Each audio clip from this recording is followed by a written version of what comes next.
Welcome everyone back to weekly weather updates, and in today's video we're going to have a look at the latest from the live radar, run through the weather warnings as we have got wind warnings and rain warnings issued over the next few days as we are going to see lower pressure pushing in for those western and northern areas, locally giving, as said, strong winds and heavy rain.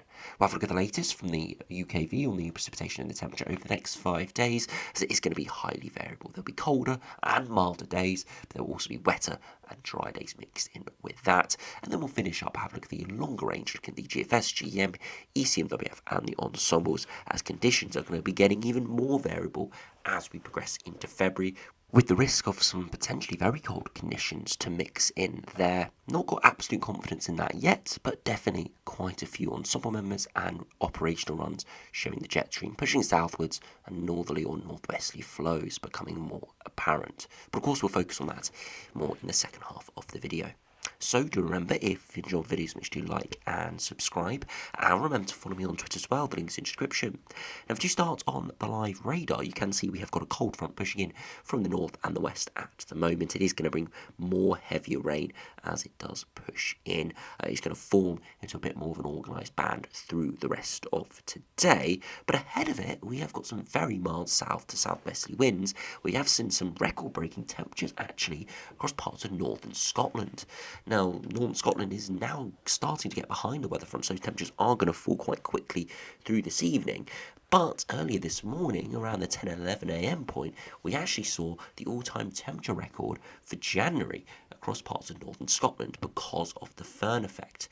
It is essentially where we get very mild air pushed by a very strong wind over the higher ground. In this case, it's parts of western Scotland, the hills and mountains there. That air rises over the higher ground, and as it falls and descends towards the northern side of the hills, in this case, it does compress and warm up. So it turns mild air, 12, 13, 14 degrees, and adds potentially 5 degrees to that, and that's what we've seen with temperatures around that 17 to 19 degree mark.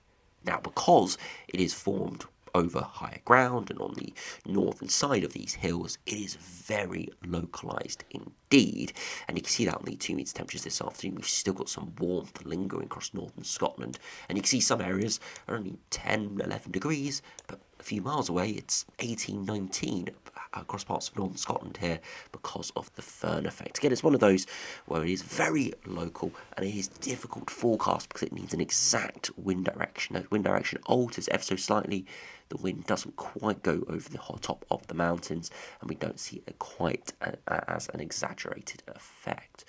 It's one of those where it can happen very suddenly, and that's what we've seen this morning. From temperatures expected to be 13, 14 degrees, we've seen suddenly 18 or 19. Do have a look online, go to the Met Office website, have a look at the Föhn effect, as they have a very good explainer about what it is, and I think they have a video as well on the YouTube channel, so do check that out. Again, that'll give you a bit more in depth, and it'll give you some graphics as well to look at exactly why this has occurred. But for most, it's been a mild day, but not quite as exceptionally mild. Even further south and eastwards, we've actually seen a bit of a frost earlier this morning under the higher pressure. But as we head over the next few days, it is going to get a little bit more unsettled. As you can see, we have got some weather warnings issued for Northern Ireland and for Central Belt of Scotland. We've got warnings issued until 8 p.m. this evening for wind.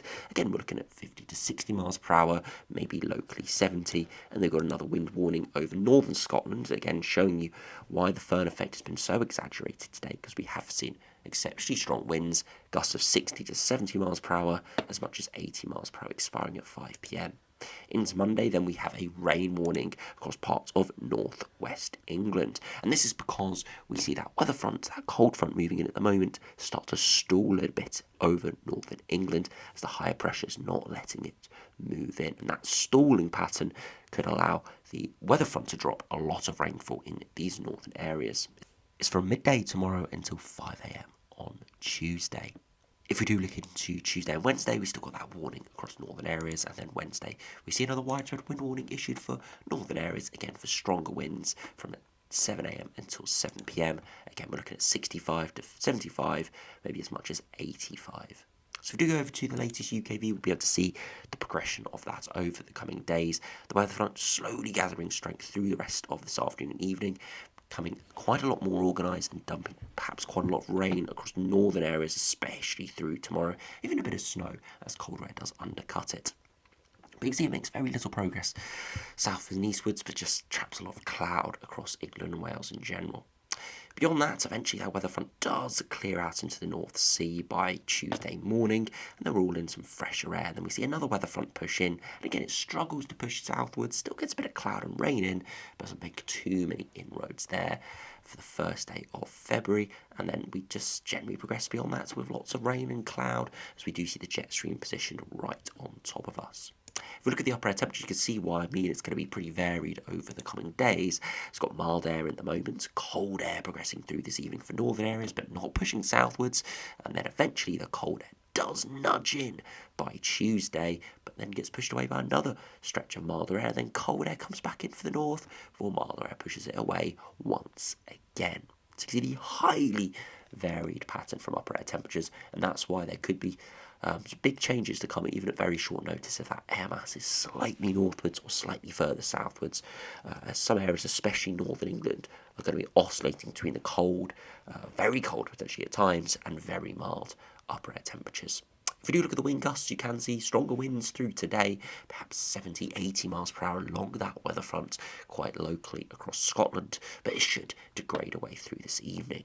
As we progress beyond that into Monday and into Tuesday, strong winds still around, but nothing too crazy. Tuesday again could see another very strong spell of gusty winds along the weather front. But really, most of those very strong winds staying offshore, but could just about clip northern Scotland there.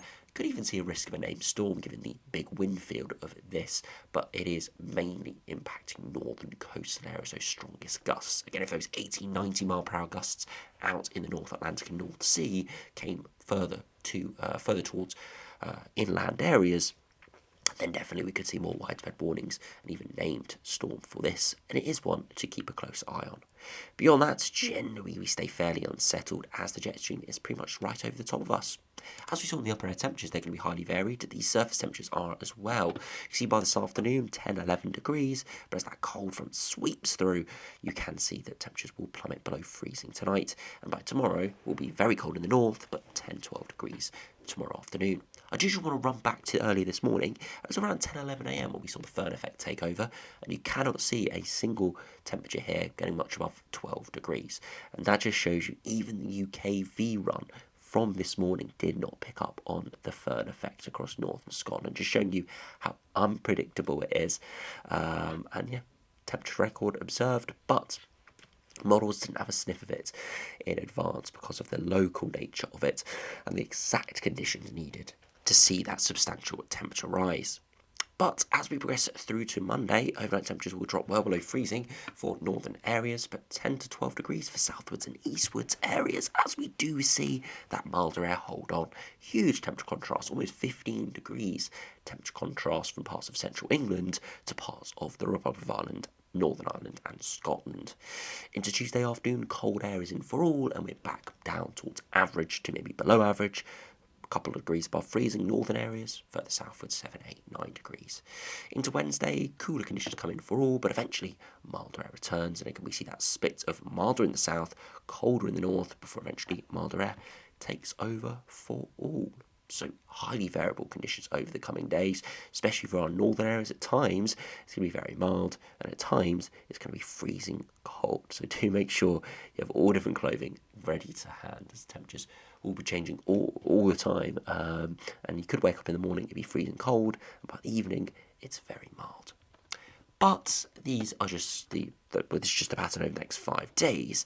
As we head into February, things could get even more varied and potentially could vary more on the colder side of average. If we do have a look at the latest GFS, you can see the westerly winds continuing over the coming days, looking fairly unsettled, but with the jet stream over the top of us, it's why the upper air temperatures will be varying, with northern areas more in the colder conditions, southern areas more in the milder conditions. However, into early February, you could see a bit more of an Atlantic ridge developing towards Greenland, and this could encourage more northerly flows. Here, the GFS actually has quite a potent northerly flow by around the day 8 to day 10 point, for eventually allowing low pressure to break back through. And then we try and build a Scandinavian high, but it doesn't actually have a lot of success. And by the end of the run, we're actually very mild again. So we oscillate from very cold, look at that, -10 isotherm getting in, potentially ready for snow even further southwards, and then eventually we go very mild once again. So longer term, could see even more variation, and not just for northern areas, for southern areas as well, and with lower pressure around, could even bring the risk of snow. But I must emphasise, not a locked-in cold spell or anything like that. Just a bit more amplification of the jet stream could allow those temperatures to vary even more, and for more widespread areas. If we do have a look at the GM, it's relatively similar in terms of its variations, but of course not quite as extreme as the GFS. Again, westerly winds continue to push in over the coming days. Eventually in the longer range we do start to see higher pressure ridge northwards, but not quite as clear cut as the GFS here. High pressure trying to build towards Scandinavia, Iceland and Greenland, and it's just one to watch whether we do pull in a northerly or easterly at this stage. At the moment here though, we're actually in quite a big wedge of milder air, as we are seeing some warm air advection trying to get up towards the Arctic region. Another one just to watch, but again, very interesting indeed seeing this happening. Highly variable conditions could be arriving as we head into February, and the risk is for those highly variable conditions perhaps to have a lot more potent cold within it. If you look at the latest ECMWF, it's a little bit different as well. Westerly winds continue pushing over the coming days. Eventually, in the longer range, we do see ridges trying to develop towards Greenland, out into the North Atlantic, and it does encourage more northerly flows. Here, though, it doesn't quite have a full-blown northerly outbreak, but you can see the jet stream is pushing southwards, and that colder air is slowly edging further and further southwards. Here could be quite a major snow event across Northern England, Northern Ireland and Southern Scotland with this sort of pattern. As you can see, if we put on the UK view and look at the 2 metre temperatures, freezing for many northern areas, 10 or 11 degrees further southwards. And that dividing line across the Midlands and Northern England could see a lot of snow fall indeed if that did come off. So Eastern UF showing variable conditions, and having those extremes a little bit more succinct, but instead of that dividing line potentially pushing southwards, it actually stays across parts of Midlands and Northern England. And we can see this well shown on the latest ensembles. The GFS from around the 3rd, 4th, 5th of February goes highly variable. At the moment, for next week, it's going to be average to above average.